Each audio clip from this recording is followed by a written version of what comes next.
Acabou de sair a notícia essa semana de um casal que se separou e está brigando pela guarda da filha. Mas a filha é uma boneca bastante realista, mas ainda assim uma boneca. O que aconteceu? A humanidade está enlouquecendo? Vamos refletir sobre as bebês reborns. Meu nome é Vitor Lima, eu sou seu professor de filosofia de hoje e de sempre, e isto não é filosofia.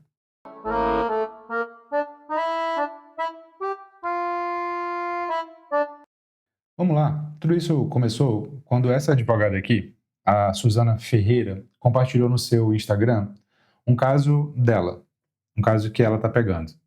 E aí, vamos ser fiel ao depoimento original e vamos dar uma olhada no que a Suzana Ferreira falou. Vamos lá? Ouçam comigo.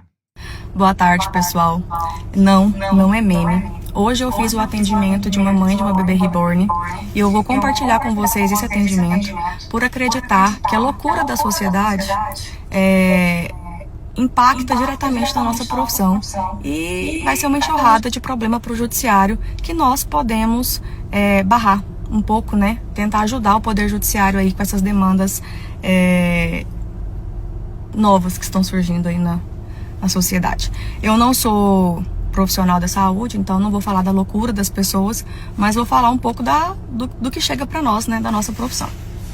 Eu fui procurada por uma mãe de uma bebê reborn para regulamentar a situação da bebê reborn dela, porque ela constituiu uma família e a bebê reborn faz parte da família dela.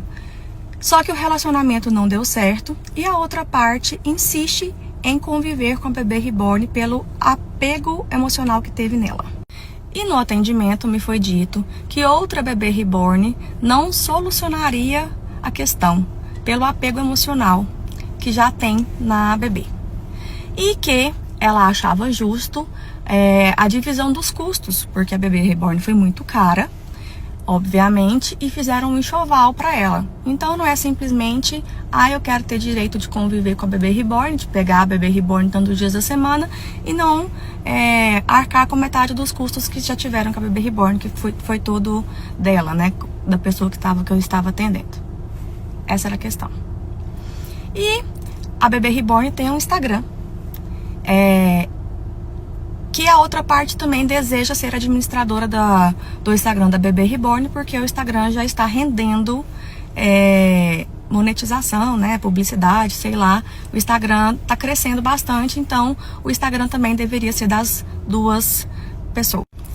E ainda tinha toda essa questão de administração das redes sociais, que é um ativo digital hoje, né, um bem patrimonial das pessoas, que já está rendendo lucro.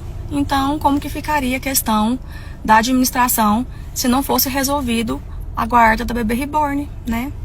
Quem tem a guarda para poder administrar esse Instagram? Essa é a questão. Esse foi o meu atendimento.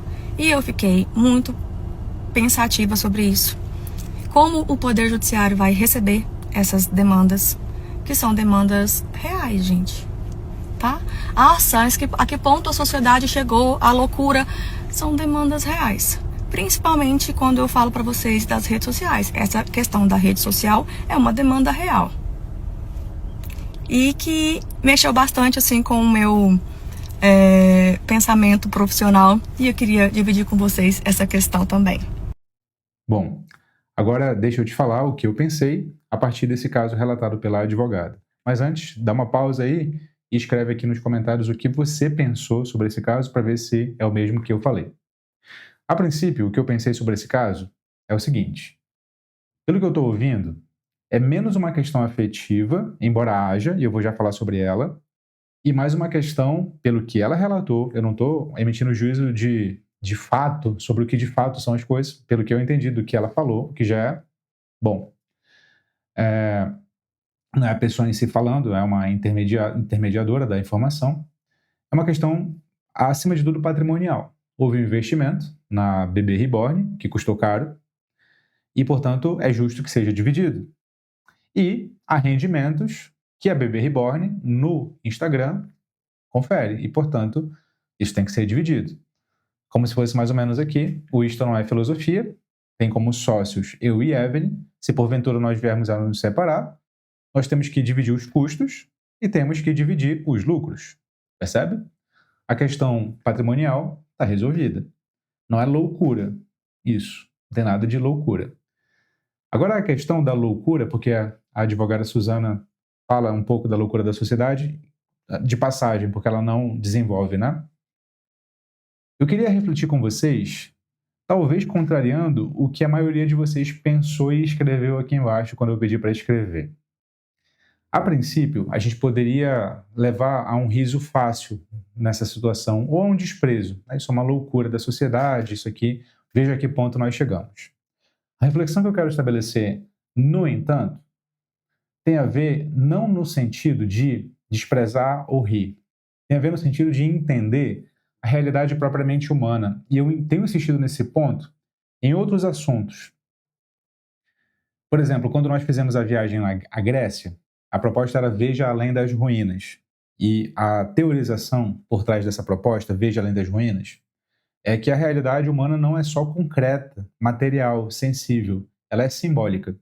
Então, quando nós olhamos para alguma coisa, nós não vemos só o que está diante de nós, nós vemos um símbolo, um significado, um sentido. A realidade humana é desse tipo. Tem duas palavras que geralmente as pessoas utilizam para se referir à realidade: subjetivo e objetivo. O subjetivo é aquilo que depende só da cabeça de quem está pensando. Se eu tiver um amigo imaginário, este amigo imaginário é subjetivo. Objetivo é aquilo que não depende da cabeça de quem está pensando. Ainda que a pessoa pense ou não pense, a coisa existe, se ela é objetiva. Nós poderíamos citar aqui, né, fatos da natureza, como, por exemplo, a radioatividade de algumas substâncias. Acreditando eu ou não na radioatividade, a radioatividade me afetará a ponto de, inclusive, eu vir a morrer se eu teimar em lidar com elementos radioativos. Se eu colocar minha mão no fogo, o fogo vai queimar a minha mão, eu acreditando ou não que o fogo vai queimar a minha mão. Se eu fico tempo debaixo d'água o suficiente para não respirar, para não oxigenar o meu corpo, eu vou morrer. Esse é o objetivo. Então, objetivo é aquilo que não importa se eu penso ou não penso, acontece. O subjetivo depende única e exclusivamente do meu pensamento. Só que a realidade não é apenas subjetiva ou objetiva. A realidade humana é intersubjetiva. Ou seja, ela não depende só da fantasia de uma cabeça pensante, mas ela também não está independente das cabeças que pensam. Ela depende de uma rede de pessoas pensando, trocando práticas e valores entre si. A realidade humana é majoritariamente intersubjetiva. O homem se diferencia dos animais porque ele faz essa realidade intersubjetiva, ele cria essa realidade intersubjetiva. Valores, comportamentos, modos de enxergar. O amor é intersubjetivo, a amizade é intersubjetiva, a beleza é intersubjetiva. Percebe? A maior parte dos valores são intersubjetivos, ou seja, eles não dependem só da fantasia de um indivíduo, mas eles também não estão inscritos na realidade tal qual aqueles eventos que eu falei antes estão. A realidade humana é intersubjetiva. E nesse sentido da intersubjetividade, ela é simbólica. Ela é mediada por sentidos que nós, seres humanos, damos. Não porque uma pessoa fantasia, mas porque muitas pessoas fantasiam junto. Entende? O desejo que nós sentimos pelo outro é intersubjetivo. Eu não enxergo só um corpo diante de mim, feito de carne e ossos. Eu enxergo todo um significado que eu atribuo a esse corpo. É por isso que certas pessoas têm tesão por esta e não por aquela pessoa. É por isso que certas pessoas têm desejo por uma pessoa, mesmo estando comprometidas com outras. O desejo é intersubjetivo, simbólico. A realidade humana é simbólica. Quando nós constatamos isto, não deveria ser surpresa que alguém atribua afeto a um objeto inanimado. Nós atribuímos afeto a um objeto inanimado o tempo inteiro. O tempo inteiro. Eu tenho minhas camisas de estimação. Aquela estátua ali, ó, do Sócrates, é um objeto inanimado que eu atribuo afeição. Tem um significado para mim aquela estátua. Aquela outra estátua ali da Vênus ou da Afrodite tem um significado para Evelyn. Percebe? Aquelas poltronas ali, Chesterfield, elas têm um significado para nós. Objetos inanimados, todas elas. Mas ali tem afeto envolvido, significado, sentido. Esse anel aqui, ó, pô, quer exemplo maior que esse anel aqui? Isso aqui, pô, é um metal que não vale coisa nenhuma, objetivamente falando. Mas isso aqui, ao mesmo tempo, simboliza o compromisso que eu tenho com a Evelyn. Isso aqui é altamente precioso para mim. Percebe? Como a realidade humana não enxerga só o que está materialmente diante, mas aquilo que o material significa também. Inanimado, inanimado, inanimado. Tudo aqui é inanimado, mas tudo tem um sentido. Esse aqui tem um sentido afetivo absurdo para mim. Absurdo. O valor dele, no sentido monetário, é baixo. O valor dele, no sentido afetivo, é altíssimo. Assim, talvez, assim, é incomparável.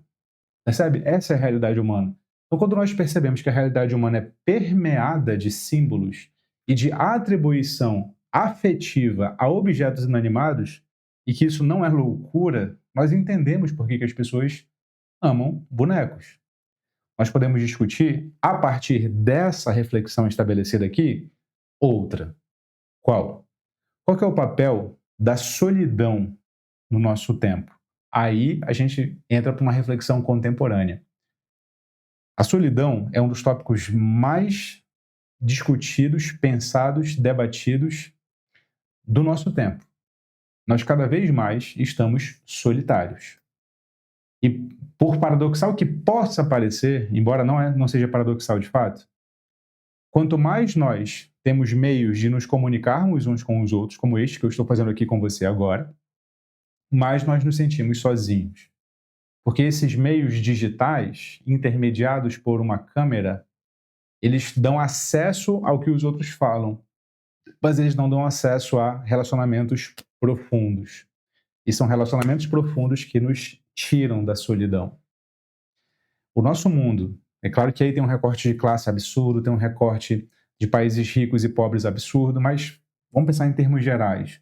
O nosso mundo está caminhando para uma intermediação da tecnologia nos relacionamentos humanos. Isso está fazendo com que nós sejamos cada vez mais sozinhos, solitários. A filosofia fala muito da diferença entre solidão e solitude. Solitude é você estar na companhia de si mesmo e se sentindo bem na companhia de si mesmo. A solidão, não. A solidão é quando você não se sente bem na companhia de si mesmo. Há toda uma reflexão filosófica para como você faz para se sentir bem consigo mesmo. Aumentando o seu repertório, gostando mais de si, porque você passa a ser uma pessoa mais interessante, daí o papel da filosofia na sua vida. Mas essa reflexão eu vou deixar de lado um pouco. Vou focar mais na solidão. A solidão é um fato do mundo contemporâneo. E as pessoas estão cada vez mais buscando afeto em não pessoas, em pessoas não reais. E aí entra bebê reborn, e aí entra ChatGPT, com quem as pessoas vão conversar. Muitas delas, inclusive, fazem terapia no ChatGPT, fazem o ChatGPT como um psicólogo. Porque, de fato, se você programa bem o ChatGPT, ele é capaz de te ouvir melhor, com mais atenção e te dar insights mais valiosos do que muitos profissionais. Eu não tenho como dizer o contrário. Percebe? A tecnologia, de fato, faz coisas que alguns seres humanos não conseguem fazer. E porque ela é mais fácil e até mais barata, ela vai substituindo os relacionamentos que eram antes considerados tipicamente humanos. Mas o ponto aqui é: afeição a um objeto, nós já vimos que não é loucura. O mundo humano é composto de simbologias intersubjetivas, inclusive afetivas, a objetos inanimados. O segundo ponto é: nós vivemos numa época de solidão, cada vez mais intermediada por tecnologia, cada vez mais acessível a pessoas diversas, mas a conexões profundas quase inexistentes. E é nesse contexto que vem os bebês reborns, ganhando repercussão, ganhando adesão, ganhando notoriedade. A pergunta que nós temos que fazer, no fundo, é: como é que nós vamos dar vazão à solidão crescente? Como é que nós vamos responder à solidão crescente? Porque se tem uma coisa que nós somos feitos, é para sociabilidade. Aristóteles já sabia disso lá na antiguidade. O homem é um animal político, é um zoon politikon, não no sentido de que ele se candidata, não no sentido de que ele vai para Brasília, mas no sentido de que ele convive entre outros homens, discursando, falando, defendendo o seu ponto de vista, sendo refutado. Só que isso está cada vez menos presente na nossa vida. Mas isso é intrinsecamente humano. A gente busca uma vazão para isso o tempo inteiro. E você? Já se sentiu inclinado ou inclinada a ter alguma coisa parecida com o bebê reborn? Não literalmente o bebê reborn, mas deslocar o seu afeto de uma pessoa real para um objeto inanimado? Coloca aqui nos comentários. O que você pensa dessa situação toda? É só loucura para você ou a reflexão que eu estabeleci aqui fez com que você visse a situação de outro modo?